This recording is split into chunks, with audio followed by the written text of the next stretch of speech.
Hi dear students, welcome to our channel Accountancy in Tamil. இன்னைக்கு வீடியோல 11th standard accountancy chapter 4 உடைய 5th sum பார்க்கலாம். Third sum நம்ம போட்டோம் இல்லையா, அதே மாதிரி தான் இந்த 5th sum போடணும். The following balances appeared in the books of Kumaran on April 1, 2017. Assetsல cash 1 lakh rupees இருக்கு, stock 40,000 rupees, amount due from Rohit 10,000 rupees, furniture 10,000 rupees இருக்கு. And liabilitiesல amount due to Anush 40,000 rupees, Kumaran's capital rupees 1,20,000 இருக்கு. Find the capital and show the ledger posting for the above opening balances. இப்போ நம்ம opening entry போட்டுட்டு opening entryல இருக்கிற எல்லா அக்கவுண்ட்ஸுக்குமே நம்ம ledger போடணும். இப்போ இந்த சம்மில் இருக்கிற எல்லா அசட்ஸையும் நம்ம டெபிட் சைடில் எழுதணும். இப்போது ஜேர்னலோட ஃபார்மேட் கரெக்டாக போட்டுருங்க. இந்த books of Kumaran journal entry state particulars LF debit rupees credit rupees எல்லாமே போட்டுருங்க.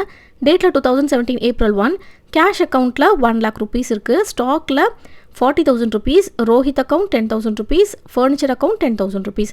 இப்போ இந்த 4 அக்கௌண்ட் அதாவது அசட்ஸ் எல்லாத்தையும் நம்ம டெபிட் சைடில் ரெக்கார்ட் பண்ணியாச்சு. நெக்ஸ்ட்டு லயபிலிட்டிஸில் அனுஷ் அக்கௌண்ட் 40,000 rupees இருக்குது, குமரன்ஸ் கேபிட்டல் அக்கௌண்ட் 1,20,000 இருக்குது.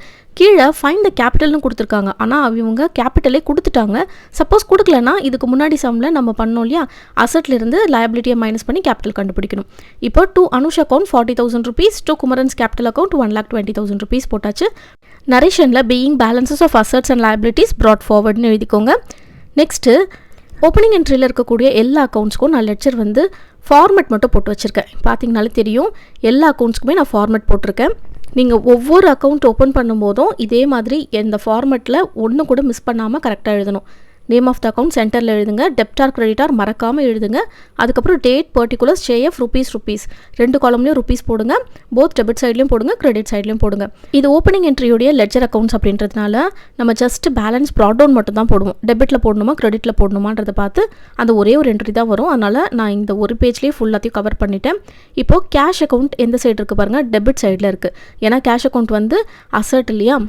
இப்போ கேஷ் அக்கௌண்ட்டுக்கு நேராக 1 lakh rupees இருக்கா. இப்போ கேஷ் அக்கௌண்ட்டுடைய லெட்ஜரில் டு பேலன்ஸ் ப்ராட் டவுன் அப்படின்னு டெபிட் சைடில் போடணும்.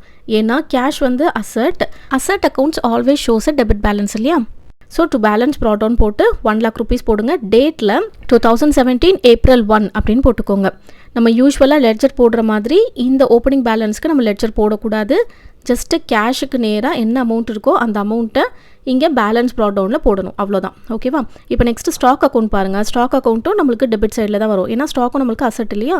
ஸோ டெபிட் சைடில் சேம் டேட் போடுங்க, 2017 April 1 போட்டு டு பேலன்ஸ் ப்ராட் டவுன் போட்டு ஸ்டாக் அக்கௌண்ட்டில் 40,000 rupees இருக்கு இல்லையா. ஸோ 40,000 rupees-ஐ இங்கே போஸ்ட் பண்ணுங்கள். ரோஹித் அக்கௌண்ட் 10,000 rupees இருக்குது, அதுவுமே டெபிட் சைடில் தான் இருக்குது. இப்போ இந்த ரோஹித் அப்படின்றது யாருன்னு பார்த்தீங்கன்னா, நம்மக்கிட்ட மேபி இவர் கிரெடிட்டுக்கு பர்ச்சேஸ் பண்ணியிருப்பார், அதாவது நம்ம கிரெடிட் சேல் பண்ணியிருப்போம் இந்த ரோஹித்க்கு. ஸோ அவர் நம்மளுக்கு இன்னும் காசு கொடுக்கல, 10,000 rupees அவர் தான் கொடுக்கணும். டெபிட் சைடில் டு பேலன்ஸ் ப்ராட் டவுன் போட்டு 10,000 rupees போட்டுருங்க. நெக்ஸ்ட்டு ஃபர்னிச்சர் அக்கௌண்ட்டும் நம்மளுக்கு டெபிட் சைடு தான். 2017 April 1 போட்டு டு பேலன்ஸ் ப்ராட் டவுன் போட்டு 10,000 rupees போட்டுருங்க ஃபர்னிச்சர் அக்கௌண்ட்லேயும். இப்போ நெக்ஸ்ட்டு லயபிலிட்டிஸில் அனுஷ் அக்கௌண்ட் இருக்குது. அனுஷ் அக்கௌண்ட் பாருங்கள் கிரெடிட் சைடில் இருக்குது, 40,000 rupees. இந்த அனுஷ் அப்படின்றவர் யாருன்னு பார்த்தீங்கன்னா, நம்ம அனுஷ்கிட்டேருந்து பர்ச்சேஸ் பண்ணியிருப்போம் கிரெடிட்டுக்கு. ஸோ நம்ம தான் அனுஷ்க்கு காசு கொடுக்கணும், ஓகேவா. இப்போ டேட்டில் கிரெடிட் சைடில் 2017 April 1 அப்படின்னு போட்டு பை பேலன்ஸ் ப்ராட் டவுன் அப்படின்னு எழுதணும். அமௌண்ட்டு 40,000 rupees இருக்குது. ஸோ 40,000 rupees இங்கே போட்டுக்கலாம்.